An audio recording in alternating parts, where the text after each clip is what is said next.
Hello everyone, ఇలాంటి videos మీకు ముందుగా కావాలి అనుకుంటే మా ఛానల్ని సబ్స్క్రైబ్ చేసుకొని పక్కనే ఉన్న బెల్ ఐకాన్ని క్లిక్ చేయండి.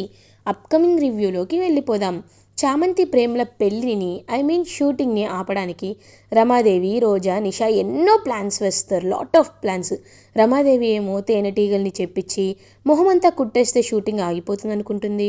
రోజా ఏమో నెక్లెస్ని దొంగతనం చేస్తుంది. నిషా ఏమో ఇప్పుడు కావాలని కుంకుమలో గ్లాస్ పౌడర్ని అయితే వేపిస్తారు. అలా ఎన్ని చేసినా సరే చామంతి ప్రేమ్ల పెళ్ళి షూటింగ్ అయితే ఆగదు. So at last but not least ఖచ్చితంగా తాలిబొట్టుని కొట్టేయాలి అని ఒక ఐడియాకి వస్తారు రోజా. సో వెంటనే తాలిబొట్టుని చూసి ఈ తాలిబొట్టుని ఎలా అయినా తీసేయాలని అలా ఆ తాలిబొట్టు దగ్గరికి వచ్చేలోపు అక్కడ ఒక చెయ్యి పడుతుంది. ఎవరా అని చూసేసరికి అక్కడ ఉండేది చంద్రిక. చంద్రికను చూసి ఒక్కసారిగా షాక్లో ఉండిపోతుంది రోజా. నువ్వేం చేస్తున్నావు అని అంటారు. నేనేం చేస్తున్నానా, మీరేం చేస్తున్నారు అమ్మగారు అని అడుగుతారు. నేనేదో మండపం చూడ్డానికి వచ్చాను అని అంటారు. అవునా, కానీ చూస్తుంటే అలా అనిపించటం లేదే, మీరేదో కావాలనే వచ్చారే అని అంటారు. ఏంటి ఎక్కువగా మాట్లాడుతున్నావు అని అంటారు. లేదు, నేను చాలా తక్కువగానే మాట్లాడుతున్నాను.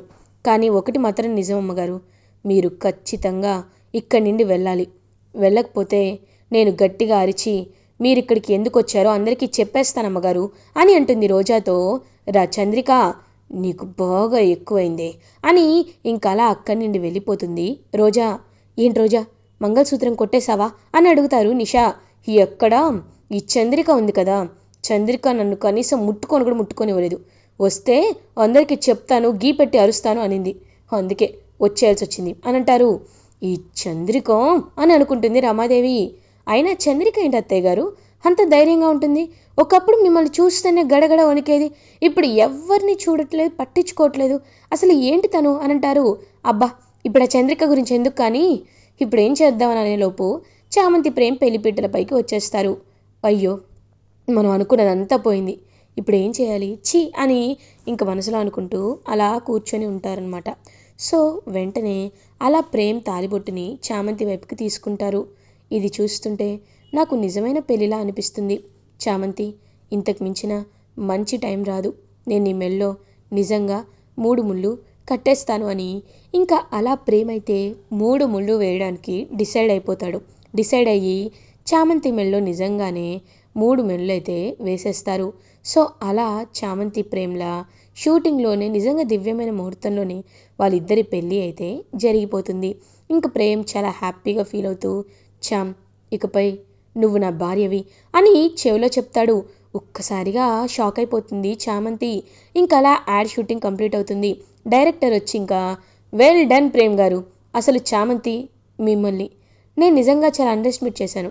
మీరు ఈ C&H డిజైన్స్కి ఫౌండర్, మీరు మోడల్గా అవుతారా లేదా అని ఆలోచించాను, but you deserved it. And మీరు చాలా బాగా యాక్ట్ చేశారు. ఈ యాడ్ షూట్ అనేది ఖచ్చితంగా ఏదో స్థాయికి వెళ్తుంది ఐ నో అని చెప్పి ఇంకా ఎంతో హ్యాపీగా ఫీల్ అయ్యి అలా ఎంతో హ్యాపీగా అక్కడిని వెళ్ళిపోతారు. యాడ్ షూటింగ్ కంప్లీట్ అయిపోయి స్పాన్సర్స్కి కూడా ఆ యాడ్ని ఇచ్చేస్తారనమాట. ప్రేమ్ స్పాన్సర్స్ ఆ యాడ్ని పబ్లిష్ చేస్తారు. సో చామంతి ప్రేమ్ల పేరు అనేది ఆడియన్స్లోకి బాగా రీచ్ అవుతుంది. యాడ్ వచ్చిన 1-2 డేస్కే రీచ్ అనేది చాలా ఎక్కువగా ఉంటుంది. వ్యూస్ కానీ, పోస్ట్ చేసిన కమ్యూనిటీస్లో కానీ ఎక్కడైనా సరే ఫుల్ రీచ్ ఉంటుంది. ఎక్కడికి వెళ్ళినా చామంతి ప్రేమ్ల యాడే కనబడుతూ ఉంటుంది. పెద్ద పెద్ద ఫ్లెక్సీలు, పోస్టర్లు పెడతారు. ఆ రోజు నుండి ప్రేమ్కి ఇంకా ఫుల్గా వాళ్ళ కాంట్రాక్ట్స్ అయితే వస్తూ ఉంటాయి. ప్రేమ్ గారు, మీ యాడ్ చూశాను, నిజంగా చాలా ఇంప్రెసివ్గా ఉంది. సో మా పెళ్లి డిజైన్స్కి మీకే ఇవ్వాలనుకుంటున్నాను. బాలీవుడ్లో ఒక మంచి పెళ్ళి జరుగుతోంది, పెద్ద స్టార్ పెళ్ళి, దానికి కూడా మిమ్మల్ని అని చెప్పి ఇంకా అలా అందరూ కలిసి వెంటనే బాగా రీచ్కి తీసుకొచ్చేస్తారు ప్రేమ్ C&H డిజైన్ని. ఇంకా ప్రేమ్ చాలా హ్యాపీగా ఫీల్ అవుతారు. నిజంగా ఇది చాలా చాలా హ్యాపీనెస్ని ఇచ్చే విషయం. నాకు ఎంత హ్యాపీగా ఉందంటే చెప్పలేకపోతున్నాను. దీనికి కారణం చామంతినే అని చామంతి దగ్గరికి పరుగున వెళ్తాడనమాట ప్రేమ్. ఇంకలా వెళ్ళి చామంతిని ఎత్తుకొని గిరగిరా తిప్పుతూ ఉంటాడు. చామంతి, బాబు బాబు ఏం చేస్తున్నారు బాబు బాబు అని అంటుంది. చామ్, సక్సెస్ అయిపోయాం, ఇంకా మన సక్సెస్ని ఎవ్వరు ఆపలేరు చామ్ అని చెప్పి ఎత్తుకొని తిప్పుతూ ఉంటే ఇంకా అదంతా దూరం నుండి చూస్తుంది నిషా. బాబు వదిలేండి బాబు అని అనేసరికి పాపం ప్రేమ్ అయితే అలా వదిలేస్తాడు. ఇంకా హర్షవర్ధన్ దగ్గరికి అయితే బయలుదేరుతాడు. హర్షవర్ధన్ చాలా హ్యాపీగా ప్రేమ్ని హక్ చేసుకొని, రే ప్రేమ్, నాకు కూడా అప్రిసియేషన్ కాల్స్ వస్తున్నాయిరా, మీ అబ్బాయి యాక్టింగ్ చాలా బాగా చేశారని, మీ అబ్బాయి అసలు చాలా బాగున్నాడని ఎన్నో అప్రిసియేషన్స్. నా తరపు నుండి కూడా నీకు ఒక 2-3 కాంట్రాక్ట్స్ వస్తాయి. ఇంకా నువ్వు సక్సెస్ అయిపోయినట్టే. ఇవాల్టితో నీకు ఇచ్చిన 2 నెలల టైం కూడా కంప్లీట్ అయిపోయింది. కాబట్టి ఇప్పుడు అసలైన టైం వచ్చింది. రే అరుణ్, అమ్మ రోజా, అందరు రండి అని అందరినీ పిలుస్తారు. ఇంకా అలా అరుణ్ రోజా ఇద్దరు కిందకొచ్చి చాలా కోపంగా చూస్తూ ఉంటారు. అప్పుడే హర్షవర్ధన్, చూడండమ్మా, ఛాలెంజ్ టైం అయిపోయింది, ఇవాల్టితో ఛాలెంజ్ అయిపోయింది. కాబట్టి ప్రేమ్ బిజినెస్లో సక్సెస్ అయ్యాడు. ఇప్పుడు ఆ సక్సెస్ని తను ఎంజాయ్ చేస్తున్నాడు. ప్రేమ్ ఎవరి అండా లేకుండా గెలవలేడు అని అన్నారు మీరు, కానీ ప్రేమ్ని ఏ అండా లేకుండా కనీసం మన ఇంటి పేరు కాదు కదా ఏది వాడుకోకుండా గెలిచి చూపించాడు ప్రేమ్. కాబట్టి ఇప్పుడు ప్రేమ్ పేరుపైనే నేను ఆ 49% ఆస్తిని రాసేస్తున్నాను. ఇప్పుడు ప్రేమ్ నా ఆస్తికి వారసుడు. రే ప్రేమ్ అని ఇంక ప్రేమ్కైతే ఆస్తి పేపర్స్ 49% ఆస్తిని రాసి ప్రేమ్ పేరుపై ఇచ్చేస్తారు. ఇంక ప్రేమ్ అలా వాటిని తీసుకుంటాడేమో, ప్రేమ్ ఇంకా అలా వాటిని చూస్తాడేమో అని ఎంతో కోపంగా ఉంటాడనమాట వాడైతే. అరుణ్ రోజా ఇద్దరు ఇంకా చాలా కోపంగా చూస్తుంటే అప్పుడే కరెక్ట్గా వస్తాడు అక్కడికి ప్రేమ్. నాన్న ఒక్క నిమిషం, ఈ 49% ఆస్తి నాకొద్దు నాన్న. ఎందుకంటే నేను ఈ ఆస్తుల కోసమో ఈ అంతస్తుల కోసమో ఇదంతా చేయలేదు. నేను చేసింది కేవలం మీకోసం, మీ పరువు పోకూడదని, మీకు పేరు రావాలనే, మీరు నాపై పెట్టుకున్న నమ్మకాన్నే నేను వమ్ము చేయకుండా ఉండాలనే ఈ పోటీలో పాల్గొన్నాను, ఈ ఛాలెంజ్ని యాక్సెప్ట్ చేశాను అని ఆ ఆస్తి పేపర్స్ తీసుకొని అరుణ్ దగ్గరికి వెళ్తారు. అన్నయ్య, నువ్వు ఈ ఆస్తిపై ఎంతో మమకారాన్ని పెంచుకున్నావు. ఆస్తికి మించినది బంధాలు, ఆస్తికి మించినది నిజాయితీ, ఆస్తికి మించినది నిస్వార్థం అనే గుణం అని నీకు తెలియాలనే నేను పోటీపడి ఇందులో పాల్గొన్నాను. చూడండి అన్నయ్య, ఈ ఆస్తి అనుభవించే హక్కు నాకుండొచ్చు, కానీ ఆశ లేదు. తీసుకోండి, ఇది మీదే అని ఇంకా అలా ఆ ఆస్తి పేపర్స్ని అరుణ్ చేతికి ఇచ్చేసి అక్కడి నుండి వెళ్ళిపోతాడు ప్రేమ్. రే చూసావా ప్రేమ్ అంటే ఏంటో? నీకు ఆ రోజే చెప్పాను కదరా, వాడు ఒకవేళ ఛాలెంజ్లో గెలిచినా ఆస్తిని నీకు ఇచ్చేస్తాడని, వాడు అనుభవించడని. ఇప్పటికైనా ప్రేమ్ అంటే ఏంటో అర్థమైందా?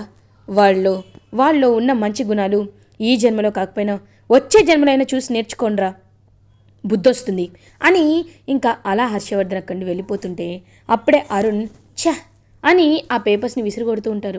వెంటనే రోజా రమాదేవి ఇద్దరు ఆ పేపర్స్ని ఏరుకుంటారు. ఏంటి సార్, ఏం చేస్తున్నారు మీరు అని అడుగుతుంది. ఏంటి, వాడు నాకు భిక్ష వేశాడు, అది నేను తీసుకోవాలా అని అంటారు. సార్, ఆస్తి కంటే ఏది ఎక్కువ కాదు సార్, అది ఉంటేనే కదా మనకు సమాజంలో వాల్యూ ఉంటుంది. తీసుకోండి సార్, తీసుకోండి అని ఇంకా అలా చేతిలో పెడుతుంది. రమాదేవి ఏమో, అవునరా, వాడేదో నీకు ఇచ్చేశాడు, వాళ్ళ నిజంగా ఈ జన్మలో కాదు కదా వచ్చే జన్మలో కూడా ఉండలేరులే, కానీ ఏం పర్లేదు, ఈ ఆస్తి ఇప్పుడు నీదే అయ్యింది, ఇంకా ఎక్కువ మాట్లాడొద్దు, తీసుకా అని రమాదేవి అంటుంది. ఇంకా అలా అరుణ్ అక్కడి వెళ్ళిపోతాడు. రోజా, వాడికి తెలియదు కానీ నువ్వు దాచిపెట్టి వాటిని అని అంటారు. అలాగే అత్తయ్య అని చెప్పి ఇంకా రోజా అక్కడి నుండి వెళ్ళిపోతుంది. ఇది ఇలా ఉండగా నిషా చామంతి దగ్గరికి వస్తుంది. ఏయ్, ఏంటి ఎక్కువగా చేస్తున్నావు అని అంటారు. ఏంటమ్మా మీ ప్రాబ్లం ఏంటి, నేనేం ఎక్కువ చేశానని అడుగుతుంది. ఏయ్, నోరు మొయ్యి, ప్రేమ్ నీ మెడలో తాళి బుట్టుకొట్టినట్టు ఫీల్ అయిపోయి ఇంకా దాన్ని ఎందుకు ఎత్తియలేదు అని అంటుంది.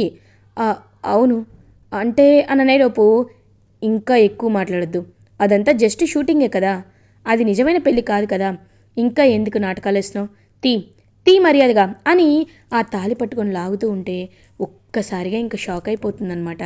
వెంటనే చామంతి, అమ్మ వదలండి అమ్మ, మీకు దండం పెడతానండి. ఏయ్, నిజమైన తాళి కాదు కదే, ఇంకెందుకు నువ్వు ఓవర్ యాక్షన్ చేస్తున్నావు, తీ మర్యాదగా అని చెప్పి ఇంకా అలా ఆ తాళిని తీయాలి అని ప్రయత్నిస్తూ ఉంటే ఒక్కసారిగా అక్కడికి పెద్ద గాలి వచ్చి ఇంకా అలా నిషాని తోసేస్తుంది. చామంతికేమీ కాదు, కానీ నిషా మాత్రం దప్పున పడిపోతుంది. ఒక్కసారిగా నిషా షాక్ అయిపోతుంది. ఏయ్, ఏం చేస్తున్నావే, ఏం కనికట్టు చేస్తున్నావే అని అంటుంది. ఇంకప్పుడే అక్కడికి ప్రేమ్ వస్తాడు. ఏంటి నిషా, ఏంటి నీ ప్రాబ్లం, ఇప్పుడు నిన్ను చామంతి ఏం చేసిందని అడుగుతారు.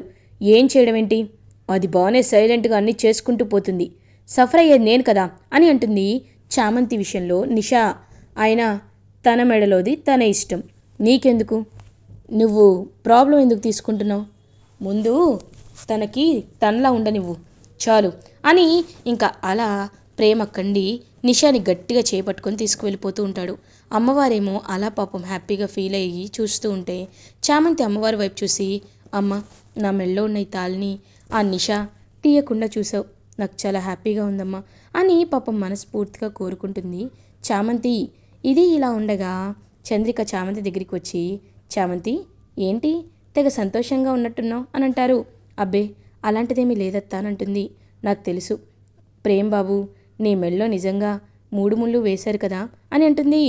అత్త, ఈ విషయం నీకెలా తెలుసత్తా అని అంటారు. మీ ఇద్దరిని చూస్తేనే నాకు అర్థమైపోయింది చామంతి, అక్కడ ఏం జరిగిందో. ప్రేమ్ బాబు సరైన నిర్ణయమే తీసుకున్నారు. ఈ తాళి నీ సౌభాగ్యం, దీన్ని నువ్వు జాగ్రత్తగా దాచుకో. ఆ రమాదేవి, ఆ నిషా లాంటి రాక్షసుల కంటపడకుండా దాచుకో, సరేనా అని అంటారు.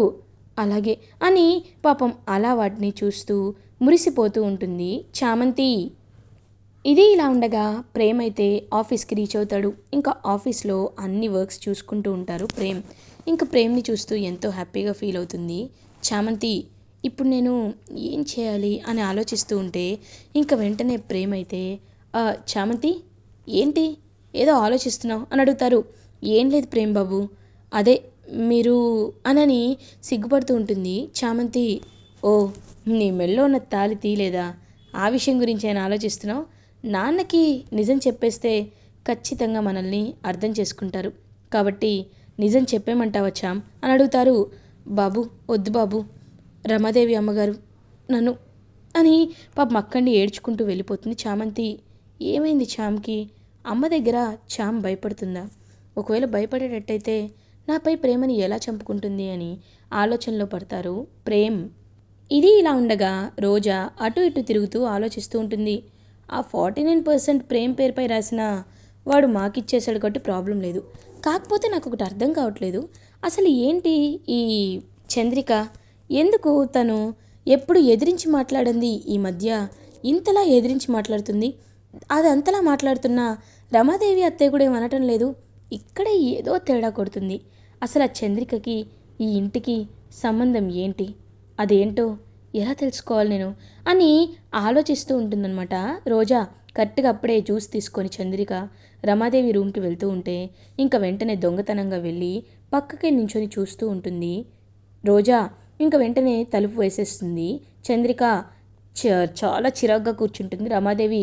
అమ్మగారు, మీకోసం జ్యూస్ తెచ్చానండి అని జ్యూస్ ఇచ్చేసరికి, ఏయ్, ఏంటి నవ్వాపుకుంటున్నావా అని అంటారు.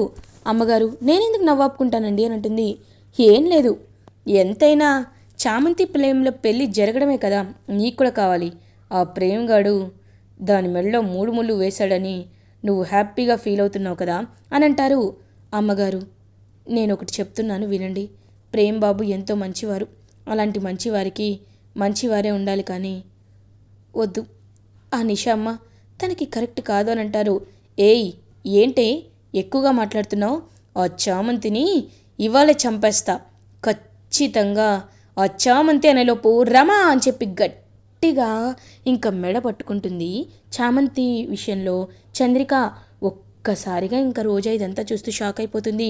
చూడు, అగ్రిమెంట్ ఉంది అన్నావు, తన్ని చంపుతానంటున్నావు చూడు, అది అది నాకు ఇష్టం లేదు. నువ్వు ఎందుకు తన్ని చంపాలనుకుంటున్నావు?